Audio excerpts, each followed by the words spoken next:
Recording in We are progress. here right now in New York at Premier Networks iHeartRadio Studios. We are doing a radio tour. So I am over your heads right now in so many different cities. We're going from city to city to city. My new book, Don't Wait Till You're Dead, is available right now. Olivia, thank you for the follow. I'm not ignoring you guys. I wonder if... No, all right. Arrow, you there? Yeah, I'm here. Okay, yeah. Matt is he's multitasking. Arrow, I was sorry. I was just talking to dead people, Arrow. Okay, you have until top of the hour. Go ahead. Perfect. Matt, you know when we get together, we're going to talk deep. So I'm anxious to talk very deep with you again, sir. Absolutely. Go right ahead. I'm ready for it. Oh, man. Well, first of all, I want to tell you how proud I am for you to do this. Don't wait till you're dead, because you are so spot on. There are so many wise people on this planet in physical form. They don't realize they've got the gift. Well, absolutely. But what I know as a medium is that we all have a gift. What souls tell me is that we all have a way to reach our loved ones, speak to our loved ones, and to connect with the other side. We just have to discover what that is. We have to discover how we're psychic. Are you psychic through your dreams? Are you super sensitive where you can feel people's pain, feel people's emotions? Is it that, you know things before they happen?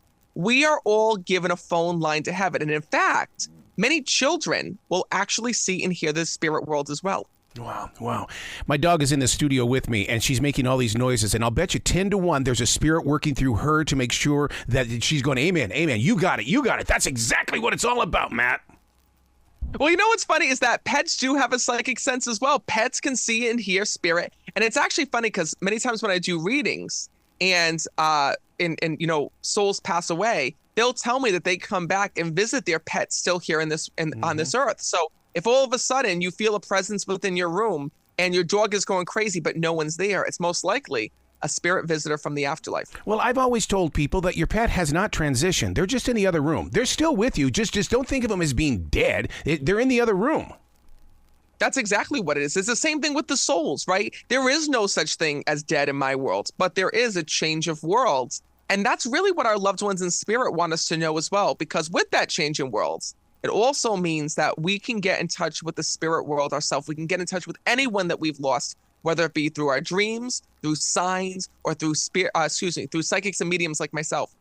Don't you think that you're one of the pioneers and one of the very honest ones that have really kind of gotten us into this mode of don't think of death as being gone forever, but think of it as a transition, or think of it as a celebration of life. We've needed leaders like you to really kind of give us more of a positive outlook instead of, oh my God, it's coming to an end. Well, yeah, I think that you need that because, listen, grief is a normal factor of life. And the sad part is that you have to get through it, right? We all go through grief. Believe it or not, Arrow, there's actually psychics and mediums that come to me that even go through grief. Grief touches everybody. I've read for priests going through grief. I've read for psychics and mediums going through grief. Grief touches all of us. It's a normal thing that we go through. But when we're going through it, we feel like there's no way out. So what I do as a medium is I want to show people that, listen, don't look at what's in front of you. Don't think that your loved one is gone forever, because there's not. And the moment that you get yourself out of grief, you can learn to communicate with your loved ones in a totally different way. All right. Now, I'm a firm believer that I am the character in Russell Crowe's movie. And I feel that there are several spirits that are walking with me at one time. And for some reason, they give me the power of choice. Do you believe in that theory? I believe that there are certain things meant for us here in this world. It's what the souls have told me. And for example, one of the things that we go through this life preview, and we also go through a life review. So the life preview is before we're born, before we enter this world, we're actually given little hints about our life purpose and what we're meant to do. And what I've learned from the spirit world is that we're also given certain gifts. So before we're born here on this earth, we're given little gifts. For example, the gift of song. Maybe you're a songwriter. Maybe you're a singer. Maybe you're a teacher. Maybe you're a natural healer. Maybe you're a psychic medium, right? Maybe you're an architect, right? These are all God-given gifts that we're born with that, and discover early on. And we're meant to do something with them later on within life. Some people, embrace these gifts. Some people don't know how. And some people shut them away because they're too anxious or scared or because of self-doubt or not believing in themselves. Yeah. Just you saying that brings back so many memories of a painting that I did, and it's of a child who's about ready to enter the world. His hand is connected to God, and behind them is a book. And I always tell people, your book of life was left in heaven. Now you've got to rewrite that book on memory. Go do it. It's true. It's true. The thing is that that's what I want to show people, is that when you're living life here in this world, you have multiple life purposes, right? We all think we just have one. You have multiple. Yeah. Your life purpose changes over time. And the more that you can learn about why God and heaven put you here on earth, the more that you can get as close to that life purpose as possible and help as many people as you can. The soul's arrival on earth, isn't it a collected set of energies? I mean, once you're born, it's almost like you're never alone. Oh, absolutely. The moment that you're born here on earth, you enter this world and you have two souls that are leading you and guiding you and that stay with you for life. So before you've been born, you're assigned a spirit guide and you're assigned a guardian angel. Yep. And these two souls stay with you through life. And you might be wondering, well, where the hell was my guardian angel when this happened? Where was my spirit guide when this happened? Well, at the end of your life, you get to meet these two souls, and you also get to understand how they helped you within life. And you can ask them any question that you want, and they're there to answer it.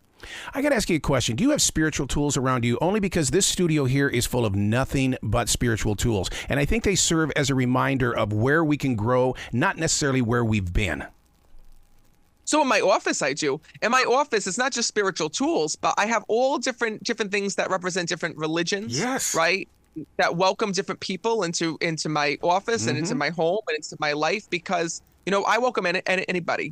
What I've learned is that whether you're Jewish, whether you're Muslim, whether you're Christian, whether you don't believe, everybody goes to one heaven, right? And there's something beautiful that we can learn from all religions. And I learn every day from the conversations that I've had with the afterlife. In the process of learning to love all living things, Native American spirituality has taught us that even if you find a dead owl or any kind of animal on the highway, pull it off and set it free inside a burial ground of their own. I believe that you've got to learn how to set spirits free as well. That's absolutely true.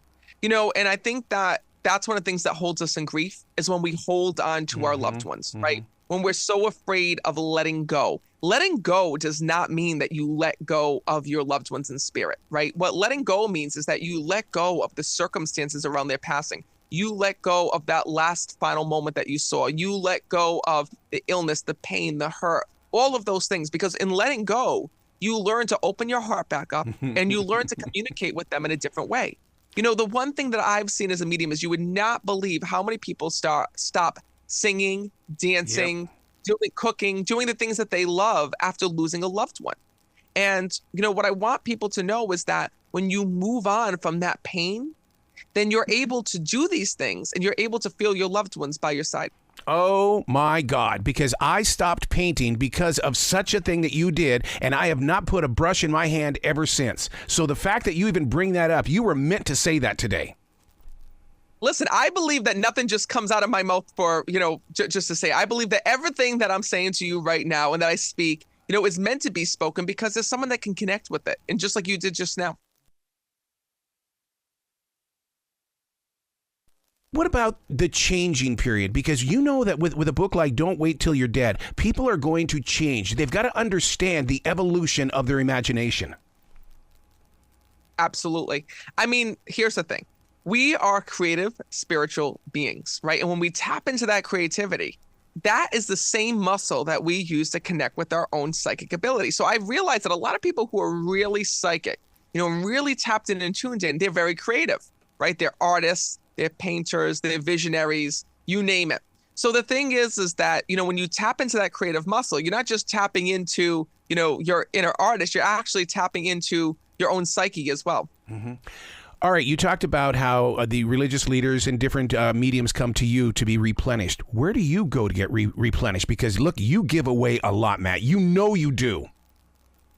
I gotta be honest with you. So the best vacation that I have is a vacation by myself. Yep. When I go on vacation, I don't want to see anybody living or dead. So I have a couple hideaways that I go to. One is my backyard. The second is I have a place in Florida. And for the longest time, Arrow, I wouldn't do readings in Florida. I wouldn't tour in Florida because I'm like, I don't want the dead finding me here. Like, this is like, I have boundaries where when I go to my place in Florida, it's like, okay, you are not allowed to bother me. If you are dead, you are not, I love you, appreciate you. You're not allowed to bother me. When I am in Florida, because that's my time to recharge, because to be able to do this work, right, and to be able to deliver the messages that I do, I have to be in a good place, right? I can't be anxious or nervous or stressed or sad or any of those things, right? And delivering these messages, can weigh heavily on your energy. So you also have to make sure that there's time set aside to relax and recharge, so that every time I meet someone and I do a reading, I'm my best for that person. Yeah, you've got to develop those disciplines, and for instance, like I will, for some stupid reason, creative people wake up at midnight thinking, oh, it's a brand new day, let's get started. I come with rules. Do not speak to me after midnight, spirit guides. I am not available until that sun rises. Oh yeah, absolutely. But you know what? That's also receiving hours. For some reason, it's true. If you keep waking up at like 3 a.m, 3:33 in the morning, that's the time when the souls do visit us, because it's that in-between moment of sleep and awake that souls are able to deliver us messages. And those are the teaching hours in heaven, or the spirit visitation hours, I like to call them. Man.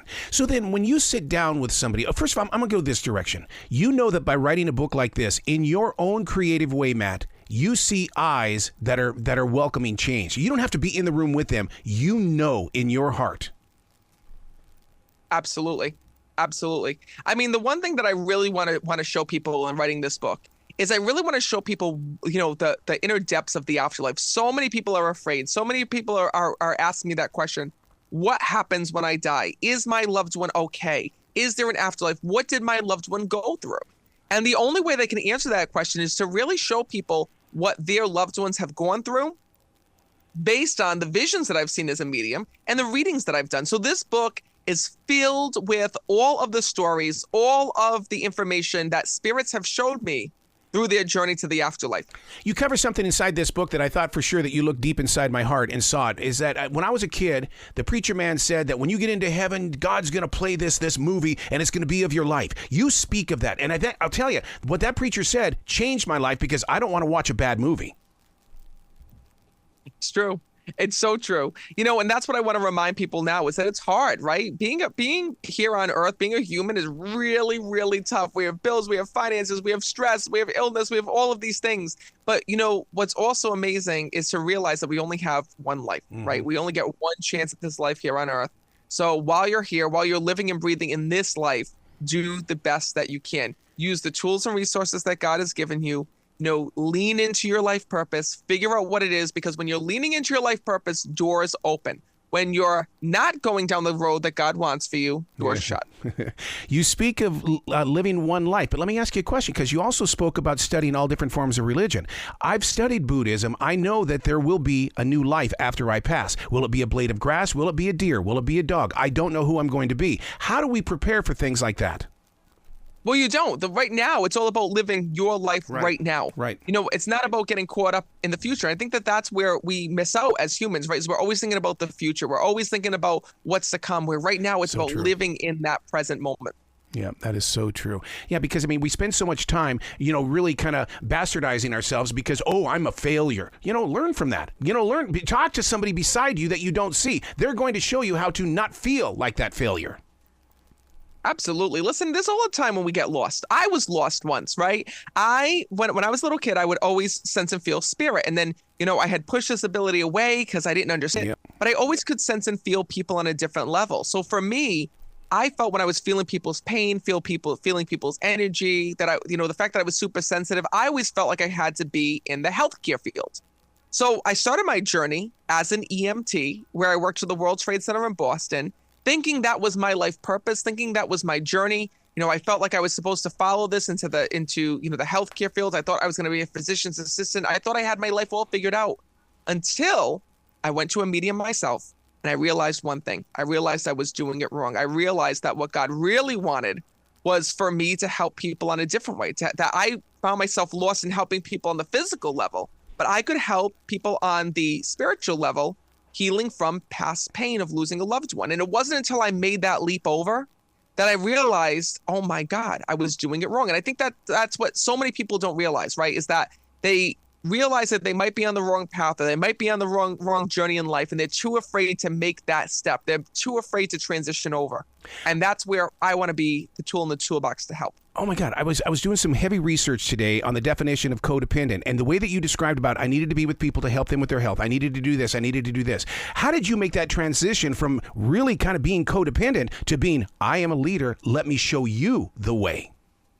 What's weird is that I don't know how this all came to be honest with you. Good for you. it was like, no, honestly, it was a divine thing that happened. And this is what I want to show people is that like when you are meant to be on a certain road, on a certain journey, heaven will help you. You know, when people give you the 99 reasons why it's not going to work for you, which happened to me when I went to go and be a psychic medium by myself, everyone gave me the 99 reasons why it won't work. But what I've learned through this process is that heaven sees the one reason why it will. And that's all that matters. You know, when I first started this journey of being a medium, all of a sudden there were people that came into my life that just saw what I was doing, knew that I could help people and wanted to help me in return. You know, all of a sudden people were seeking me out, being like, Matt, I can help you get, you know, to this person. I can help you get to this video show. I can help you do this. I can help you do that. And all of a sudden there was just this tribe that came behind me. And I'm like, where the hell did all these people come from? And I think that's what it is when you look at your life in reverse, you see how you've met certain people and why certain people were given to you within life. Like I look back all the time and I see my publicist and my tour manager and, you know, the people that are in life that I didn't think were going to be in these roles all of a sudden are. And I know that it was all part of heaven's plan. I want to see your journals. Dude, I want to see I want to see what you're scribbling down on that paper, because to me, that's a journey too. That's where the spirit makes themselves known to your eyes. Absolutely. It is. I mean, you know, what's cool is that it's almost like when those scribbles come out, it's like putting your mind to paper, right? Everything that's in your mind, it's like when you're writing, you're channeling, it flows through you. All right, one subject that we have not covered yet: when a spirit is trapped between two worlds. I mean, I bet you your focus heats up in that moment. So first of all, as I sip my coffee, what I can tell you is that there is an in-between, right? There is an area where of the spirit world that we don't like to talk about, that I don't like to talk about, Arrow, but I'll talk about it with you. And that is, you know, the dark side of psychic ability, earthbound spirits. Earthbound spirits are souls that do not transition over to the other side. So the same way that we have jails here in this world, there's kind of like a spirit jail on the other side of souls that unfortunately never make it to heaven because they were so evil here in this world that even God himself can't change them back to, you know, being pure. So that's known as, I mean, there's so many different, you know, terms that people give it. Earthbound spirits, souls that don't cross over. I mean, there's evil spirits, maleficent spirits, you name it. They're all in one place, right? And that is that they're earthbound, meaning that they haven't transitioned on. And that's why it's so important not to play with Ouija boards, spirit boxes, any of those things, because, you know, you think that you're reaching the higher vibration when literally you're reaching the lower vibration, right? Lower souls can come in and talk through those devices. It's really scary. You have to know what you're doing. And I'm going to tell you this right now. As a medium, I've only seen a few people who have actually genuinely been haunted or had spirit attachments. And those people who have had that happen to them are the people who have used spirit boxes, Ouija boards. And I'm not saying that they just did it and it happened, right? They did it time and time again. They went looking for trouble and trouble found them. Wow. Where can people go to find out more about you, Matt? Because, I mean, you're all over the place. I mean, people need to come see you. They need to get this book into their lives. So you don't have to be dead to find me. If you go to my website, meetmattfraser.com, that's meetmattfraser.com. That's where you can find my tour dates, live events, books, courses, you name it. But also don't forget my newest book, Don't Wait Till You're Dead, is available right now. It just dropped. It's available in bookstores all across the country and also Amazon, Barnes & Noble, Books A Million, and on Audible if you want me to read it to you. Oh, God, that's the best thing right there. Jeez. All right, man. Well, you know we're going to get together again in the future. Because we're just connected that way. Thank you, Arrow. I so appreciate you. You be brilliant today, okay? All right, you too.